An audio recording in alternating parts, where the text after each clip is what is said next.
Nam, hapo ujambo bwana, ujambo wewe, ujambo wewe, si jambo mimi. Ujambo bwana, ujambo shujaa mwenzangu, ujambo mwanadamu mkamilifu. Furaha ni yangu, happiness is mine, joy is mine. It's a thrill to be here. It's good to be in front of a camera where we can share the beauty of life from athletic point of view and maybe from a wisdom point of view. If you've noticed, I took an autobiographical approach to my episode. This episode, I don't know, it could be 37, it is 37. And I've decided to take a little bit of a slow approach to what I know and what it means to me. Because these athletes that I have given a space in my platform here is to tell you that they've inspired me. The reason why I have something to say about them. And today is not different. I think yesterday I set a tone. And I think it was a very emotional one for me because you're talking of human being, you cannot detach yourself from the old narrative. And today I think I was gonna make the same approach. I hope there's some things I can take away, so to speak, and hopefully today is one of those. I'll bring to you today the free fall of the Williams. The free fall of the Williams. I have two athletes from Kenya that they have a career. They've had a career. They did have a career. I'm talking of William Kemei and William Cheruiyot Sigei. I'll start with William Kemei. I think locals or people around him call him Willie Kemei. He hails from Chemundu. He hails from Baraton, around Baraton University. He's in the 90s. He was an upcoming new kid on the block. He comes into the radar. He enters the athletic world with a vigor that was kind of astonishing at that time. His resume or his portfolio shows that he wins the 91 All-African Games with a bang. So something fell. Ignore that. So he comes to the athletic world and he pretty much shocks the world with a big win in All-African Games that I was saying. And his career is that quick of a rise, so to speak. And I think he joins the Kim McDonald's enterprise. I think we had this Brit that promoted, coached, and kind of navigated the lives of professional athletes. He had a massive group. I think he joins that group in the 90s. And so Willie Kemei's career is on that rise. There's this trajectory that looks very promising. Because it's so promising that he breaks the Kenyan 1500 meters record back then of 3:31 in 1500 meters. And it is this Willie Kemei that catches the eye, or the stardom and the lights seems to zoom on him. It gets even better because I think at that window of that 90s, 91, 92, it was in Berlin. It was a mile, Berlin, Germany, in the mile. Willie Kemei shocks the world by beating Nordin Moselli from Algeria. I think he was, Moselli is a legend to me in the mile, in the 1500 meters. And Willie Kemei or William Kemei beats him in Berlin in the mile, which was shocking in the world of athletics. He runs 3:48, and I think that was still a Kenyan record back then. And I think he beats Moselli to second place of 3:49 in the mile. So he gets that status of a conqueror, or he seems to nail the giant at his prime, because Moselli back then was a big deal. And I think this stardom seems to be a thing that propels William Kemei to a spotlight. He becomes the spotlight. And I think it becomes to his Achilles. It becomes his Achilles whereby the rise was quick, and the fall seems to be drastic and sad and spectacular, so to speak.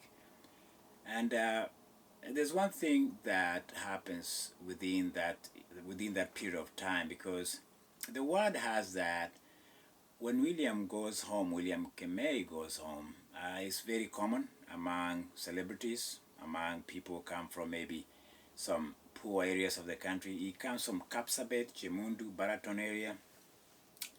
He has a side of, he indulges himself in vices and mostly drinking. And he has money. I think he won a prize in Europe of a car. And back then in the 90s, getting a car was, let's put it this way. You have a car in Kenya in the 90s, you're a star, you're a celebrity.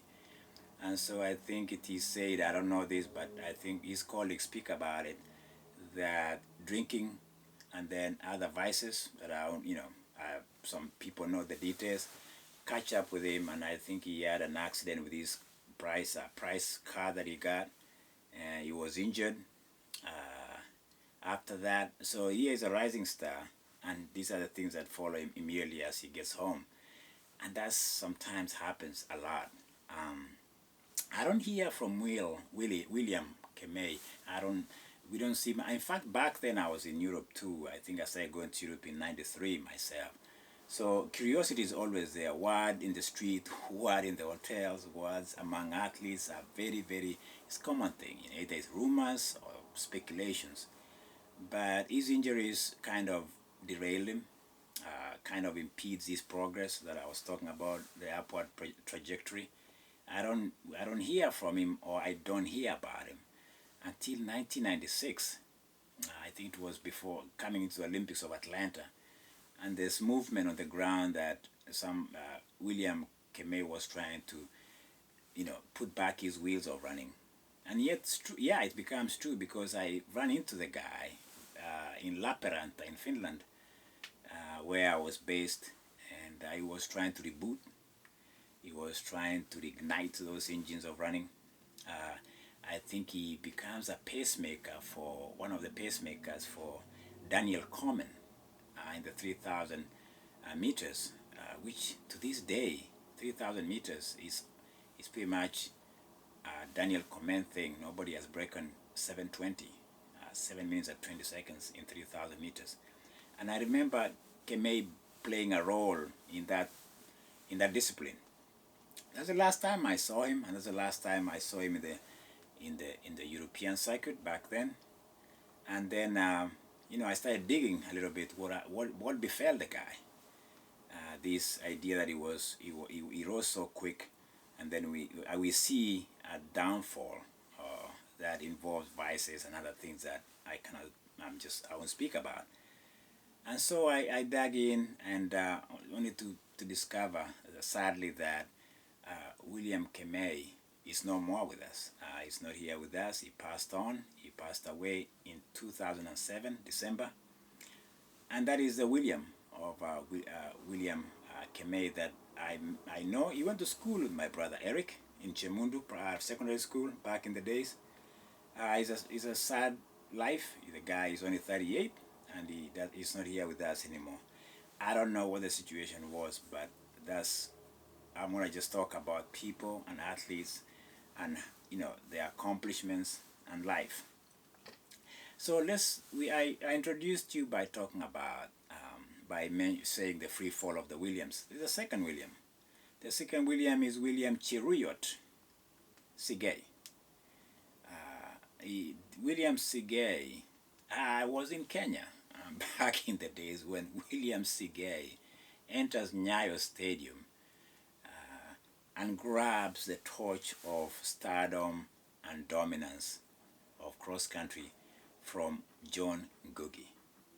John Ngugi, before 1990, John Ngugi had won world. He had won 5 cross country world championships. 5. if you tell me of anybody who has done that, we can talk. But John Googie was the god.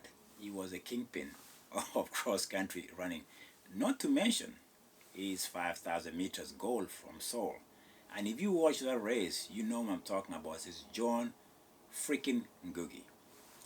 Here comes a young guy in the military. From the military, we had these intermilitary sports.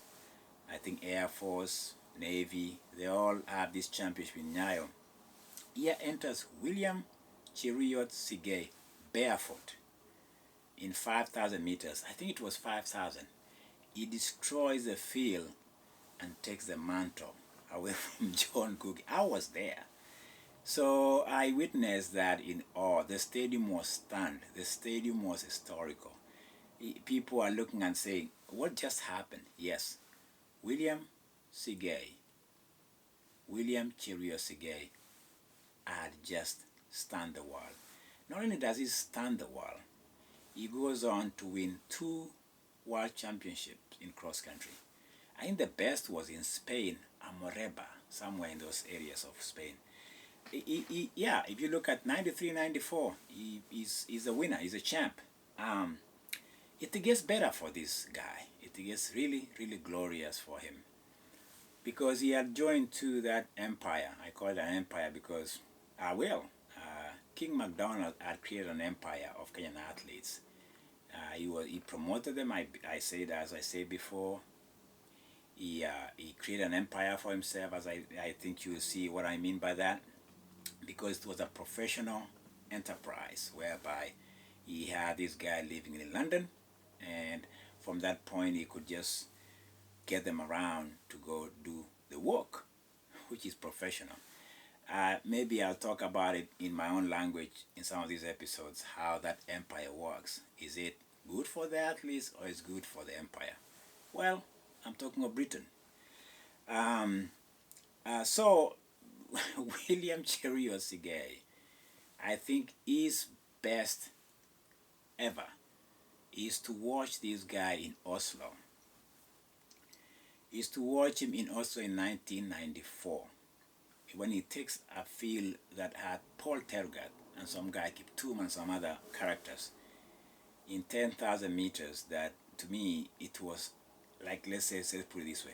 Yobeson Dieki had broken that world record, I think, a year before. Yobeson Dieki is not a Kenyan that is a world champion too from 91, 93. Correct me if you can. So William Sigei takes that world record of 10,000 and just grinds it. If you watch that race, I think it was one of those things you say, this guy was in Mount Horeb, so to speak. He was in Mount Horeb, and I'm speaking this almost in a way that you can see down the road. He had an Elijah experience, the prophet. He had conquered Baal. He had conquered competition. He had annihilated competition. Like Prophet Elijah, he was at the peak of his career. He had an experience. He had an epiphany of his career. Because that event, you could tell, it was almost like the climax of all the battles that William Cheriot Sigei had. I've watched that race over and over again to come to tell you that you could tell there was something he was doing there that I don't think you can see it after or before. It was an anointing.